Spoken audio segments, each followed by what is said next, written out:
Stalked the young girl as she walked home. They just like, Mom, that's the car, that's the car. A woman and her daughter managed to track down the man they say stalked the young girl as she walked home. Renee Kaminsky broke the story on WPXI.com this afternoon. And tonight we're hearing from that mom about how they followed the guy and led police straight to him. The teen says the man tried to get her into his car along Island Avenue in Stowe, but it was a trip to the store that led to the arrest. Renee is live with what happened next. Renee? Peggy, I'm live here at police headquarters in Stowe Township, where tonight the chief is giving a lot of credit to the mother of this 10th grader who wasn't about to let somebody go after her daughter. Not again. If she would have gotten a car, who knows what would have happened. To protect her daughter, this Stowe Township mother wanted to keep her identity private. But the chief of police in Stowe told me she's the reason 51-year-old David Andrews is off the street. This girl's mother did the right thing. I would think so. She did, yes. She did a very good job. On Wednesday, Andrews was arrested for stalking and attempting to lure a 15-year-old Stowe Township girl into his car. Police say it happened on Island Avenue Sunday morning. He said, "Do you need a ride?" She said, "No, I'm fine." He said again, "Do you need a ride?" She said, "No, again, I'm fine."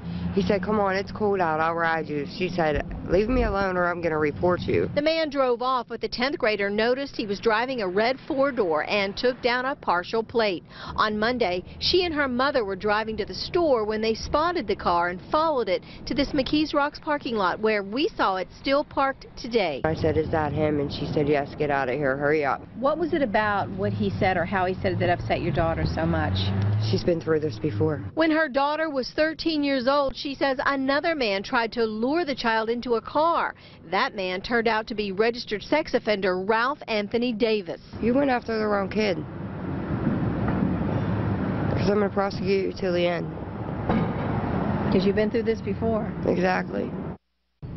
Andrews faces multiple charges tonight. The chief tells me that he lives in Beaver Falls, but he works in McKees Rocks. Reporting live tonight in Stowe Township, I'm Renee Kaminsky, Channel 11 News.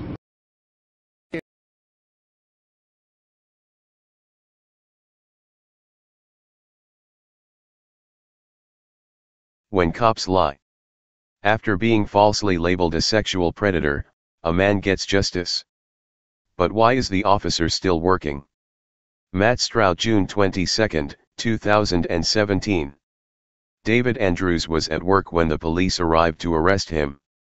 It was November 28, 2012, and the officers, municipal cops in Stowe, a township near Pittsburgh, told the 51-year-old transmission repair analyst that he was being detained on child predator charges. They accused him of stalking, trying to lure a child into a motor vehicle, corruption of a minor. "I thought I was going to get sick and throw up right there," he later said. The ordeal that followed would eventually lead to a court decision with serious implications for how cops can establish probable cause and when they can face civil suits for lying. But Andrews, an Air Force veteran with no prior criminal record, wasn't thinking about any of that in November 2012. He was horrified that police believed he would harm a child and terrified of what might happen next. The case falls apart. 3 days prior to Andrews' arrest, a 911 dispatcher had received a call from a 15-year-old girl. She had been walking down the sidewalk, the teen said, when a dark-haired white man in his mid-30s approached her. He was driving a red, four-door sedan with a Pennsylvania license plate containing the letters AC. The man asked her if she wanted a ride. She said no. He demanded that she get into the car. When she told him she would call the police if he didn't leave her alone, the man sped off. The next day, the girl and her mother thought they spotted the car again. They followed it into a nearby parking lot, that of Andrews' employer, and wrote down information about the vehicle, a red, three-door Saturn coupe with plates that read JDG 4817. They then went directly to the police station and handed their new data to Officer Robert Sayuli. He ran a background check that connected the car to David Andrews. He pulled up Andrews' license plate image and showed the girl a photo array, a lineup of possible perpetrators. The girl picked out Andrews' picture. After the girl and her mother left the station, Sayuli headed to the parking lot himself. Details about the harasser's car, hair, age, and plate didn't match up with the initial 911 call, but Sayuli went forward anyway on the strength of the photo array identification. On November 28, Sayuli wrote an affidavit of probable cause stating that the girl had described the perpetrator, the man who tried to lure her into his car, as a middle-aged white male with dark hair with streaks of gray. He wrote that she had identified the plate as JDG4817, PA tag, from the get-go. He wrote that she had identified the same red car again on the second day, when she and her mother followed it to Andrew's employer. In other words, Sayuli lied. There were doubts about the charges from the moment of Andrew's arrest. The arresting officer, who was not Sayuli, seemed confused about the discrepancies in how the vehicle was described. From the side, the officer said, according to a sworn deposition Andrews would later give, it does not match the description. Nevertheless, Andrews was cuffed, brought before a local magistrate, and sent to Allegheny County Jail. When his case made local television news, the anchors branded him a predator. The television report credited the girl's mother for getting David Andrews off the street. He spent 3 days locked up before he could post a $5,000 bond. Andrews then hired defense attorney Thomas Farrell, who quickly saw something wasn't right. As he investigated Andrews' case, he called the police dispatcher who took the girl's emergency call. The dispatcher had produced her own report, one that described a 4-door sedan, an ACK plate, and a perpetrator in his 30s with dark hair. It became clear that Sayuli had not told the truth. When the case went to trial in June 2013, Andrews was acquitted on all charges. Qualified immunity. After his acquittal, Andrews sued SCI. The policeman's attorneys responded by arguing that their client had been within his rights as an officer when he wrote that deceptive affidavit. Sayuli may have lied, the lawyers argued, but his actions were grounded in probable cause. The girl and her mother had picked Andrews out of a photo array, and they believed he had targeted the girl, even though the descriptions changed over a short window. That probable cause defense should have been enough, the lawyers claimed, to grant Sayuli qualified immunity, the safety net protecting government actors from civil liability insofar as their conduct does not violate clearly established statutory or constitutional rights of which a reasonable person would have known. The district court agreed. In September 2015, a federal district court judge decided in Sayuli's favor, page 2 of 2. Police will testify to anything, says Tim O'Brien, Andrew's civil lawyer. And the courts, along with district attorneys, allow it to happen all the time. But not every court. Andrews appealed the district court's ruling, and O'Brien argued against it before the United States Court of Appeals for the Third Circuit. This April, nearly 5 years after officers arrived at Andrews' workplace to arrest him, the Third Circuit opined in his favor. The Third Circuit agreed that certain misleading assertions, lies, do not ultimately affect whether probable cause existed. But they frowned on lying to bolster a witness he himself knew to be untrustworthy.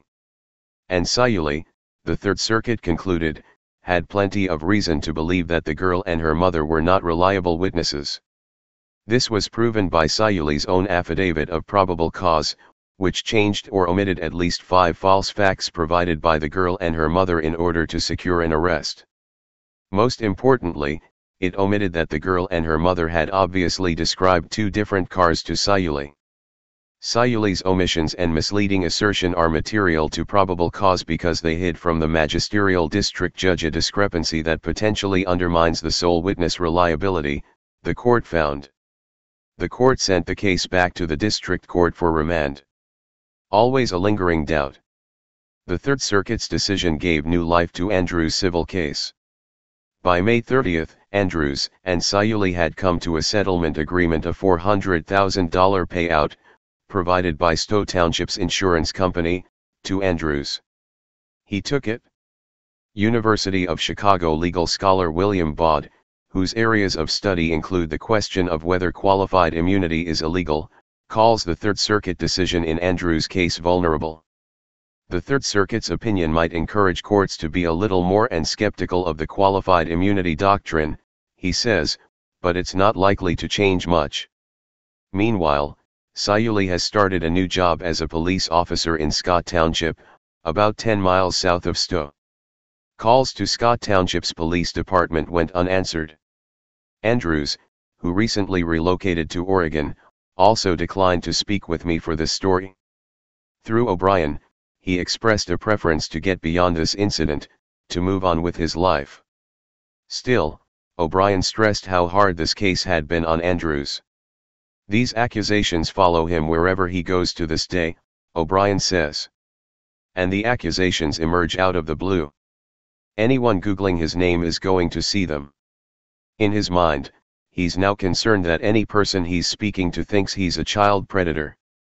That's the insidious nature of these kinds of charges, O'Brien adds. Once someone is charged, even if they're found not guilty, there's always a lingering doubt about whether the person may actually have done the crime for which they were accused. And the person who actually did do the crime. Stowe Township Police still haven't found him. Hey Charlotte County, this is Charlotte County Cop Watch, and I wanted to explain what fair use is. You can use pieces of news articles if you're doing it for news reporting, you have commentary, and you're doing it for education purposes. So that's what fair use is, as you can see right here. Another reason why I wanted to make this video is to let you know I have just joined with Patreon. A nice thing with Patreon, I make no money on YouTube. They took the money away years ago, and so this is another way to give, and it's a nice thing too because you can give monthly. You can give $1, $5, $10, whatever. I do 4 to 5 hours a day on trying to wake the sheeple up on how corrupt it is and different ways that you can fight the corruption. So Patreon is a way that you can do it, and then of course the old way is still there. Donate to Charlotte County Cop Watch with PayPal or credit card. So keep that in mind. 4 to 5 hours a day. I make no money, but the corruption happened to me and I'm sick of it, so I'm trying to wake people up. But my wife would love it if if we could get some help out there. There's 47,000 subscribers. Just think if each one of you subscribers just gave let's say actually yes, $1 a month. 47,000 subscribers gave $1 a month. That would be awesome. That's not going to happen. But anyways, that would be great if it did happen. But do the math in your head. Just think about it. Like I said, 4 to 5 hours a day. I get no money from YouTube. YouTube has gone nuts. You can't do anything anymore. They're taking the money away everywhere. So these are a couple different ways that you can still help out with all this time that I put in. And as you know, I'm in a special situation where at least I can do it. 4 to 5 hours a day. We have a cleaning company during the day. That's what allows me to do this, and we're debt free. So this is my hobby. I don't go fishing and all that other crap. I try to save the world.